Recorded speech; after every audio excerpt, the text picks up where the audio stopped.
ठंडी रात थी। घना कोहरा चारों ओर पसरा था और सड़क सुनसान थी। किसी किसी मोड़ पर स्ट्रीट लाइट टिमटिमा रही थी, लेकिन उनकी रोशनी कोहरा चीरने में नाकाम थी।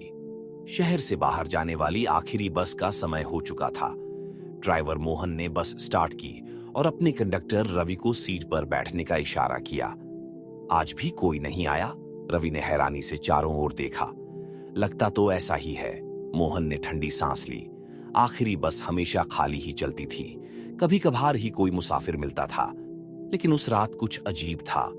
अचानक अंधेरे से निकलकर एक आदमी बस की ओर आता दिखा। लंबा कद, झुकी हुई कमर और चेहरे पर अजीब सी उदासी। उसने मोटा कोट पहना था और हाथ में एक पुराना सूटकेस था। भाई, क्या ये बस गांव के लिए जाएगी? आदमी की आवाज में अजीब सा कंपन था। हाँ, हाँ, बैठिए, रवि ने कहा और टिकट काटने लगा। आदमी चुपचाप सबसे पीछे की सीट पर बैठ गया। मोहन ने बस चला दी, लेकिन उसे महसूस हुआ कि उस आदमी की आंखें उसे शीशे में घूर रही थीं। बस शहर के बाहरी इलाके में पहुंच चुकी थी। सड़कें और सुनसान हो गई थीं। अचानक बस के अंदर एक अजीब सी ठंडक फैल गई। रवि ने कांपते हुए अपनी जैकेट की जिप ऊपर तक कर ली। साहब, खिड़कियां तो बंद हैं, फिर इतनी ठंडी हवा कहां से आ रही है? मोहन ने कुछ जवाब नहीं दिया, लेकिन उसे भी अजीब महसूस हो रहा था।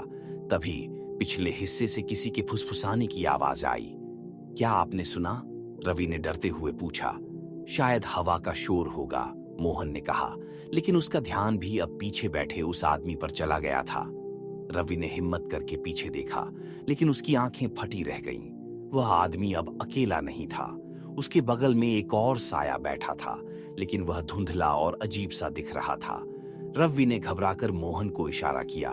बस मत रोको मोहन, उसने फुसफुसाते हुए कहा। क्या बात है? पीछे देखो मत। लेकिन वो आदमी अकेला नहीं है।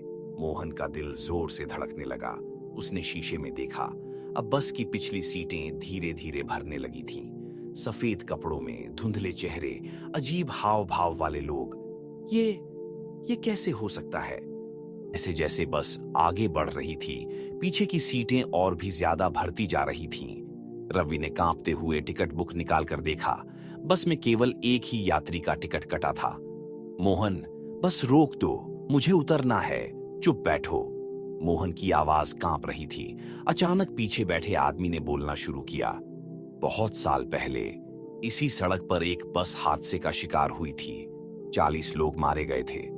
मोहन और रवि को महसूस हुआ कि उनकी आवाज गूंज रही है, जैसे पूरी बस उनके शब्दों से भर गई हो, और वो सब आज भी सफर करते हैं। रवि ने कांपते हुए पीछे देखा। अब पूरा बस भूतिया यात्रियों से भरा हुआ था। उनकी आंखों में गहरा अंधेरा था। ये बस अब नहीं रुकेगी। मोहन ने अचानक स्पीड बढ़ा दी, लेकिन जैसे ही बस अगले मोड़ पर पहुंची, सामने एक खाई थी। हम बच नहीं सकते, रवि चीख पड़ा।